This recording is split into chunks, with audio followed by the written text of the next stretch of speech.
तो ध्यान से सुनो, यहाँ सब चीजें बदल रही हैं, व्यक्ति, वस्तु, पदार्थ, दृश्य, घटनाएं, शरीर, सब चीज बदल रही है। तो अपने भी बदल जाएं तो कौन बड़ी बात है? अपने भी बदल जाएं तो उनका रूप, उनकी प्रकृति बदल जाए, स्वभाव बदल जाए, कौन बड़ी बात है? एक जैसे थोड़ी रहेंगे। जब एक जैसी चीजें यहां नहीं है, एक जैसा कुछ भी तो यहां नहीं है, तो लोग भी बदल जाते हैं, उनके स्वभाव बदल जाते हैं, उनकी प्रकृति बदल जाती है, उनके गुण बदल जाते हैं, उनका व्यवहार बदल जाता है, उनकी भावनाएं बदल जाती हैं। वो एक जैसे नहीं रहते। हाँ, हम इस सब के साक्षी हैं, हम सब इसके गवाह हैं कि ये है। यही बोध कराने के लिए कि वो चप्पे चप्पे में, हर जगह, हर कण में है, उतना ही सामर्थ्यवान है। अडोरियान महतो मयान हरि सर्वेषु भूतेषु नास्ति। वो नहीं है। कौन है? ईश्वर। डर नहीं है, भय है नहीं, कमी है नहीं, कोई और नहीं है। नास्ति ईश्वर, ईश्वर ही है बस, और कोई चीज नहीं है यहां। उसके इतर कुछ और है नहीं, वो एक ही है यहां। उसी का विस्तार है, उसी के नाना रूप हैं। वही अणु से लेके परमाणु में हैं। हरि ही सर्वेषु भूतेषु। गर्भ तक पहुंच गए नारद। प्रहलाद के गर्भ में पहुंचे नारद। वहां पहुंचे जहां कयाधु उस बालक को लिए बैठे। गुरु चाहे तो वहां तक पीछा कर सकता है आपका। अभी तो बालक पैदा नहीं हुआ है, अभी तो उसका पुंसवन तक नहीं हुआ है। पुंसवन कहते हैं 5वें महीने का बालक नहीं है अभी। उससे पूर्व में ही नारद की चेतना, नारद का ज्ञान वहां पहुंच गया। ज्ञान अयोनिज है, अप्राकृतिक है, नित्य है, शाश्वत है।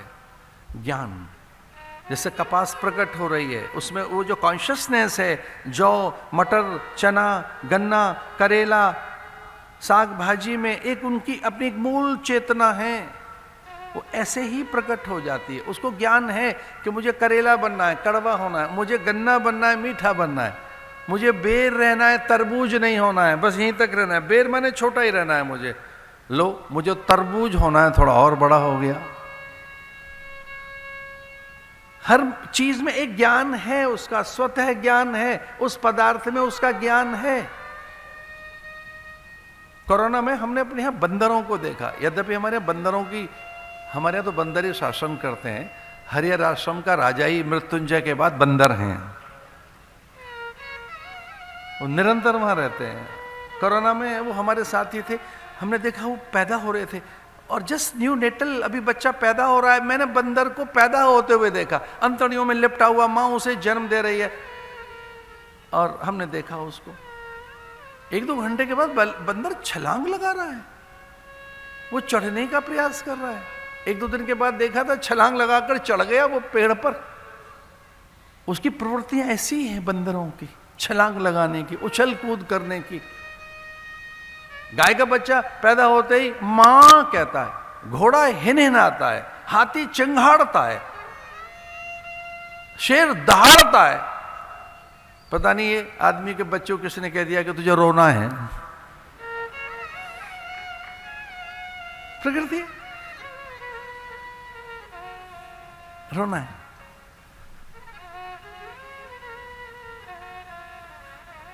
क्योंकि आया था सुख के लिए, आनंद के लिए। उसने यहाँ काल को स्पर्शित, काल ने स्पर्श किया। यहाँ ये मिथ्या ने, माया ने तो रो पड़ा कि ये क्या हुआ। मैं जिस प्रकाश को देख रहा था वो कहाँ गया।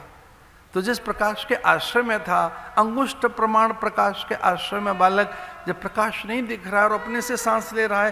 पहले तो माँ सांस ले रही थी तो सांस उसमें चल रही थी, हार्ट बीट उसकी चल रही थी। अब अपने से सांस लेनी पड़ी तो रोने लगा कि ये क्या हुआ, मुझे इतना श्रम करना पड़ेगा, इतना संघर्ष, अपने से सांस लेनी होगी। तो जब पहली बार सांस रुकती है और सांस लेने का वो प्रयास करता है, गर्भ से निकलने के बाद तो रो पड़ता है कि मुझे सांस लेनी होगी, अब मुझे देखना होगा, मुझे चलना होगा, संघर्ष करना होगा, युद्ध करना होगा, जयी बनना होगा, अपने से ही सब करना होगा, रो पड़ता है। वो प्रकाश कहाँ गया? कॉन्शियसनेस में वो ज्ञान है तो वो प्रकट हो। चिंगारी से गुरु मंत्र देता है, स्फोट होता है, मंत्र से स्फोट होगा, घर्षण होगा मंत्र से, और जब मंत्र से घर्षण होगा तो आप उस ज्ञान को उज्जीवित, वो ज्ञान उज्जीवित होगा और आपको समझ आ जाएगी, अपने स्वरूप का बोध हो जाएगा कि मैं देह नहीं, मन नहीं, प्राण नहीं। बार बार का घर्षण, ये जो गुरु मंत्र देते हैं उसके साथ एक और बात कह देते हैं, करते रहना। जब गुरु मंत्र देगा तो एक और बात कहता है मंत्र देने के बाद, करते रहना, करते रहना और करते रहना। चेला पूछता है कब तक? है बस करते रहना, करते रहना, निरंतर, अबाध, हर पल, हर घड़ी, सुबह और शाम करते रहना।